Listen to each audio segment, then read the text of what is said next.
Thank you very much. I think I have to correct you, Maria. I think I'm the really the most aged of all the speakers here, but I don't mind being among young people. It is so refreshing. You know, those who are not talking to young people, they don't know what they're missing. Yeah. So allow me to say that it was quite an experience what I went through for the past year, in the same way that Maria is actually sharing with us what she went through. But in the process of trying to tell my side of judicial reform and my side of the story, I had actually several journalists telling me that there is already an atmosphere of fear that has already pervaded media. And now I'm going to talk about courage in the face of injustice. So let's start by first having this relationship. I'd like to call you my friends, and I'd like to say good afternoon, everyone. You know, I call you my friends because we have a shared commitment to see our country great again. In the same way that you heard Maria having to come home and choose the Philippines because she was so hopeful, I have always been hopeful for our country. But I believe that we have a shared vision, basically to see the best in us, both you and us as a community. But with this common vision, we who love and live in this country, what I have to say to you may be painful, not as appetizing as Lechon Divas talk. But you see, I will ask us together to be in a quiet place in the next 15 minutes. Because in that quiet place, we will be able to see our country's collective pain and find in that pain the key to our own redemption. There has never been a time in our country's history where we were this confused about right and wrong. Even during the height of injustice of the Marcos regime, we were angry, but we were not confused. We collectively fought against the abuses of the regime. By any normal, moral, and legal standard, we should have already let out a collective scream and immediately resisted the bloodbath of no less than 27,000 Filipinos. I say 27,000 Filipinos because when the Supreme Court conducted a hearing on the EJ case, and I was still there last year, they admitted to us that there were 4,000 deaths, more than 4,000 deaths, during police operations, which they admitted, and no less than 23,000 deaths under investigation. So that's as of last year. But you know, we did not ask the madness to stop. All of us know now and knew then that the killing of innocents, which is propelled by a call to kill, kill, and again kill, goes against our very ethos as a people. Inside, we are asking, where are our beliefs in God, in the value of human dignity, in the value of human life and compassion? Where have they all gone? And because such questions are so fundamental, you and I, we cannot suppress those questions because ultimately you have to prepare yourself to ask, when the killing of the innocent touches my sister, my brother, my friend, my child, will I have the right to protest in righteous anger at the injustice and at the brutality? Because we did not protest when the dead of others met their unjust end, shall we be forced to just bury our own dead quietly, muffling our own cries, unable to fully mourn, unable to be fully angry, just bewildered and paralyzed? Yes, paralyzed. Because we have allowed ourselves to be paralyzed from thinking, from taking action, from protesting out of fear. We have become fearful because our brain stopped functioning. We allowed our brains to stop functioning when we gave up on justice. We gave up on justice when we stopped caring about whether the police really have the correct target, whether the law was behind them when they pulled the trigger, and whether they were going to engage in a massive cover-up for the massive killings. We gave up on each other, saying we are collectively a hopeless people. We think we cannot do anything about crime. We think we cannot secure justice anyway. So let's just kill all the addicts and all the criminals. But I say to you, it is not true that we have to kill relentlessly. First, who controls the ports that let in the tons of shabu? Who controls and allows the vehicles to get out from the ports and reach the warehouses where the shabu is repacked? Who has the ability to put ears and assets in every barangay in this country? Who has the power to effect arrests? Who has the power to incarcerate the guilty? The answer to all of these is government. I say to you, the government is simply too plain lazy to think through the complexity of the drug problem.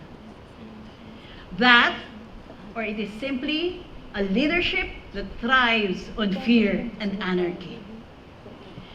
So you say, some of you may say, it is too hard, maybe even impossible, because you see, government is too dysfunctional.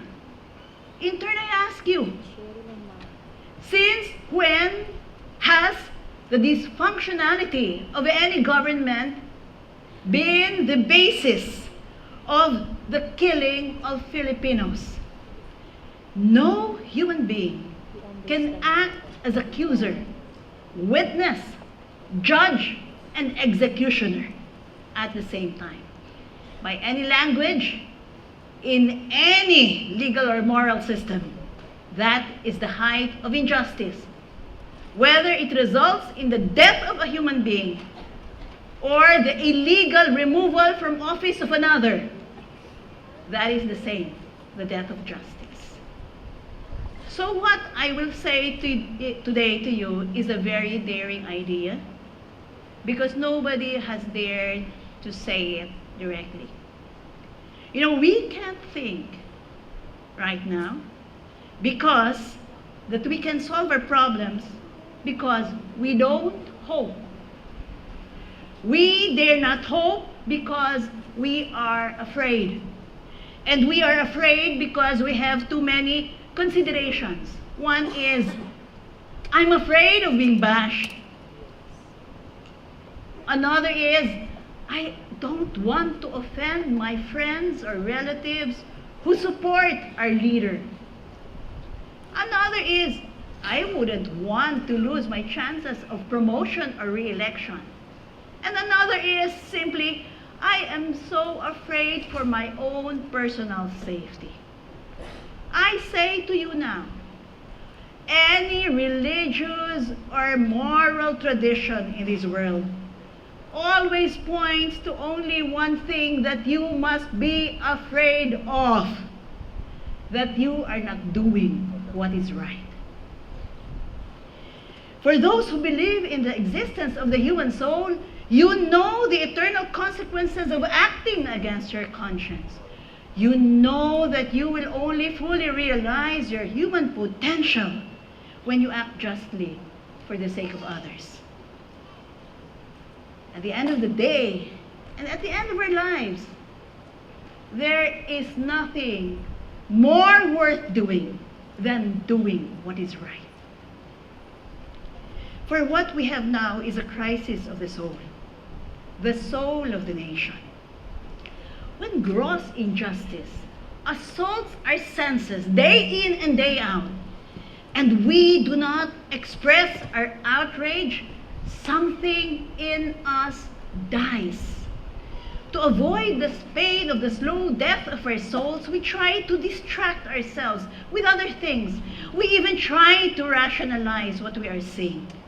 But what we are actually doing, by ignoring or rationalizing, is we are trying to drown out our conscience. We are trying to drown out our conscience that says, you, each of you have been made in the image of God. Do what is right. Respond to the higher call of what you were made to be. On the other hand, when despite our fears, we fix our sights on a vision of the future and rise above the base things that prevent us from being fully human, from being fully responsive to the needs of others, then something inside of us is awakened and something beautiful happens. We have finally found our courage. We may never see the day when we confront an enemy without our knees shaking or our voices trembling. But when we do confront the enemy, that very act transforms us because we proceed from an inner conviction that what we are doing is right. The prospect of speaking out against injustice may overwhelm us. But when we focus on the goal of seeing our country freed from the injustices that pollute the land, then we will muster our internal strength, call out for help, and fight. For what is it that we are fighting against? We are fighting against the orphaning of our nation and the mortgaging of our future. That is why we must resist the argument of collateral damage. We must resist not only a false excuse for senseless death, for what do we now have? But a generation of at least 80,000 orphan children. Many of them saw their parents killed before their very eyes. They will grow up bitter, angry, confused, and broken. No government agency has accepted responsibility for these children. And in some communities, those children have, because they are abandoned, turned to drugs themselves. Now, what has been happening to the Catholic Church that has been taking many of these orphans? The government, the president, has been relentlessly attacking them. But never mind, the Catholic Church knows that it must be brave because it is only by being brave that it can prevent many more orphans from being created. And this is actually quite puzzling to me, that we have seen human rights advocates in the wrong light. If you look at them, what are they really fighting for? For the rule of law, for a working democracy, for due process.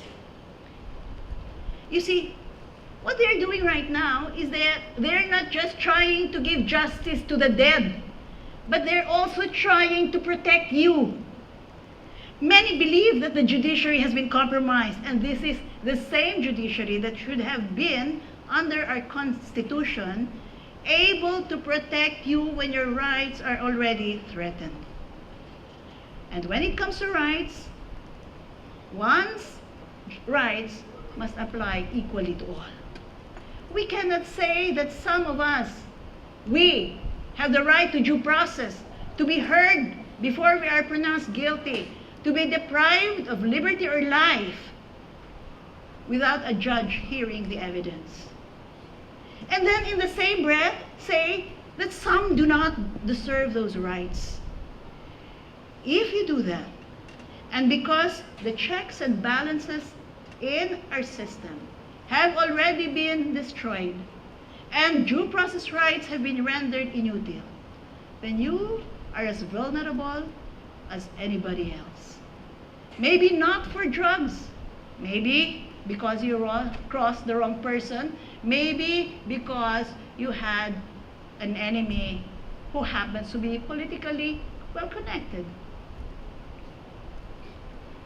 You won't be charged for drugs, but maybe for another crime. You look too decent to be charged for drugs, maybe you live in a gated village. But it's all the same.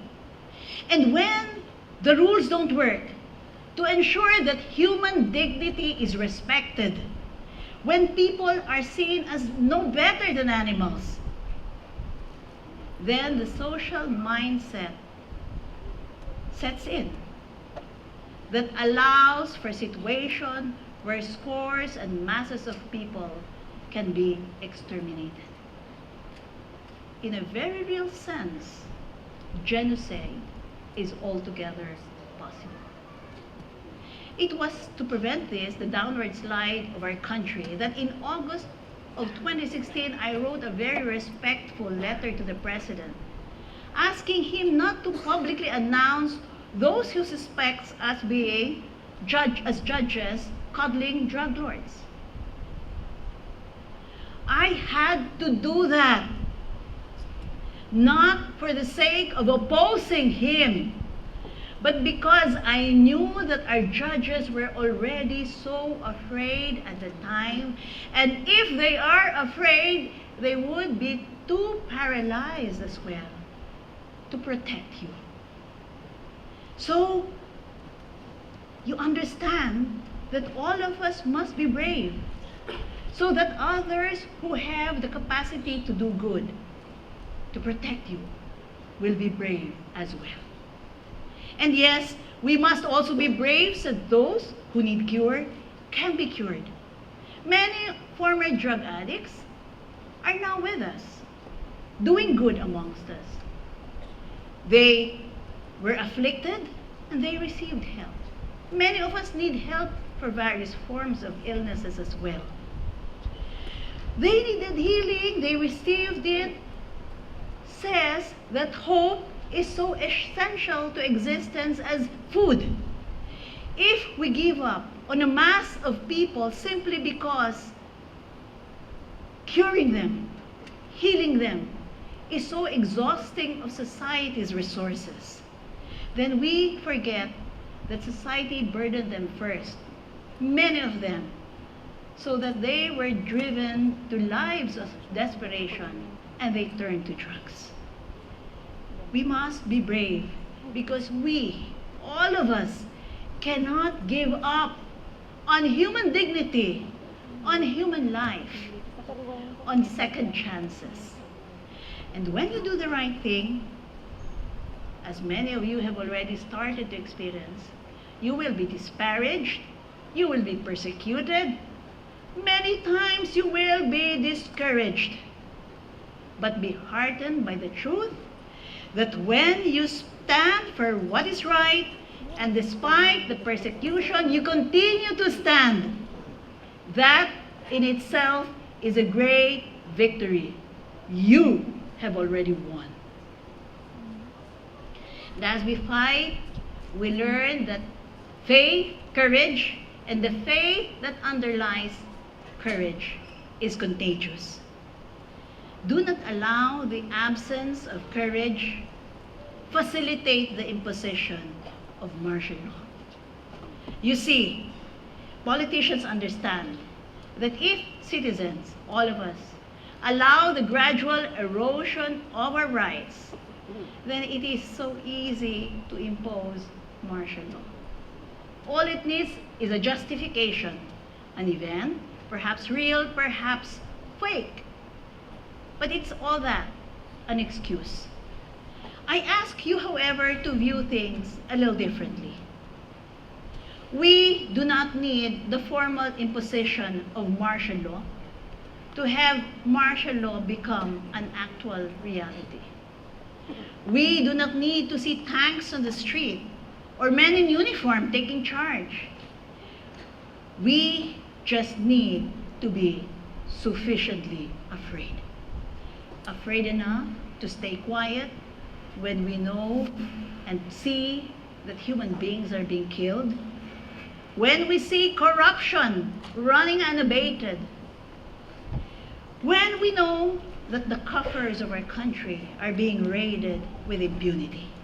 And if all we do is complain amongst ourselves and not act collectively to publicly denounce corruption and lawlessness in government, then we have already imposed martial law in our minds. You see, the first objective of martial law is control, to impose control. And when you do not speak out when you should, you have actually imposed martial law on yourselves. We would have then helped the tyrant win. We would be back to the years of unhindered Marcos looting, allowing our future to be mortgaged. Remember that part of what government takes from every Filipino, whether it's from taxes or fees, part of that goes to paying off the unconscionable debt burden left behind by the Marcos regime. We may very well return to that time. And when controls on abuse are gone, your future is being mortgaged. Mortgaged because we are leaving a host of problems that will be agonizingly, excruciatingly difficult for your generation to address. The deaths of the 27,000 will cry for justice. How will you address that? The orphaned 80,000 will cry for justice and their place in the sun. How will you address that? The financial burdens that are being addressed on you, imposed because of unmitigated corruption, how will you address that? That is why we must speak now and be brave, because we cannot allow the mortgaging of your future and the future of your children. So, what you and I can do right now, even at this very moment, is we must decide that we will be brave. Stand, have courage, because only when you come to this point of decision can we prevent the destruction of your generation's future. And on a personal note, and I will end with this, allow me to share that my deepest hope is God Himself will work as to spare your generation from the horrors of a government gone mad. It is to Him that we must look, so that we can find in our present deepest pain the secret to our country's redemption. Maraming salamat po.